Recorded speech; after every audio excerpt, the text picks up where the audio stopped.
the Saqqara Bird. It's a wooden carving of a bird, and at first glance, this Saqqara bird doesn't appear to be anything special. It's only when we examine it more closely that the real mystery is revealed. Ancient Egypt, the greatest civilization of the ancient world. The oldest known pyramid in Egypt? Here, at Saqqara, 20 miles south of Cairo. Over 100 years ago, an intriguing object was recovered from this site. It's a small carving made of sycamore wood and over 2,000 years old. Clearly, it's designed to look like a bird.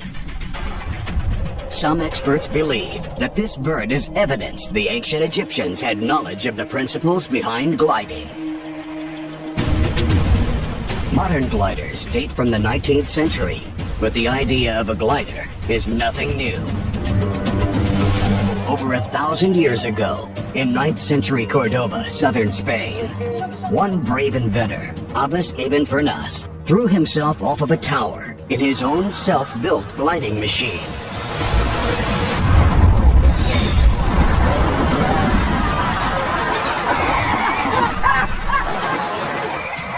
Accounts say he glided a considerable distance, and he has gone down in history as the first man to fly.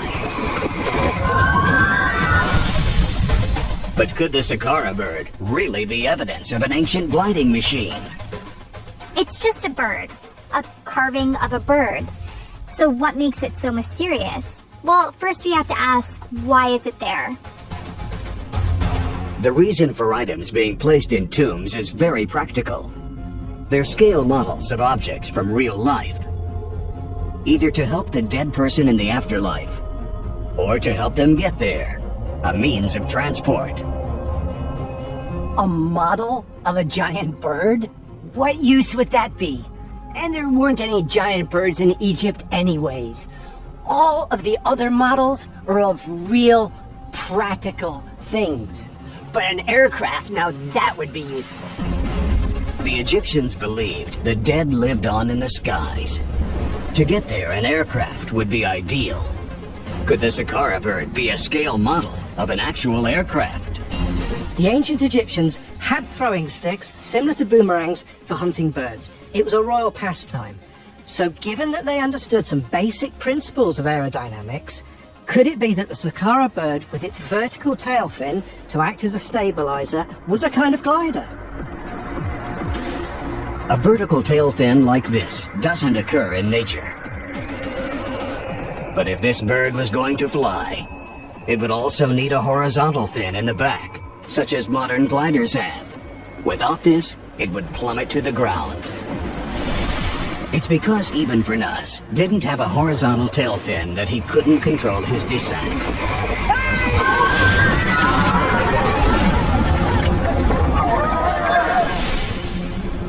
There are in fact marks on the Saqqara bird where exactly such a fin might have been.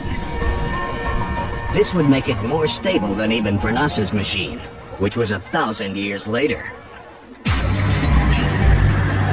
Thanks to modern technology, it's possible to test how aerodynamic a model of the bird would be with a horizontal fin added.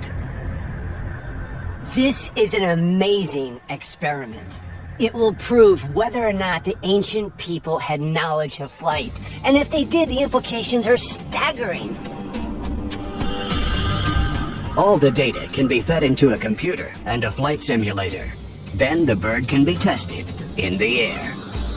The million-dollar question is if a scaled-up version of this carved bird would actually fly. This high-tech analysis provides an unbelievable result. Amazingly, modern scientific analysis shows that the Saqqara bird conforms to our understanding of aerodynamics. It glides perfectly.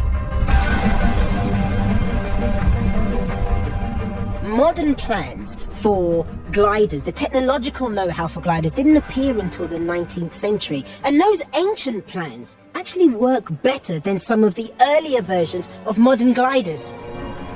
Could the ancient Egyptians really have flown? It can't be proved. It's still up in the air.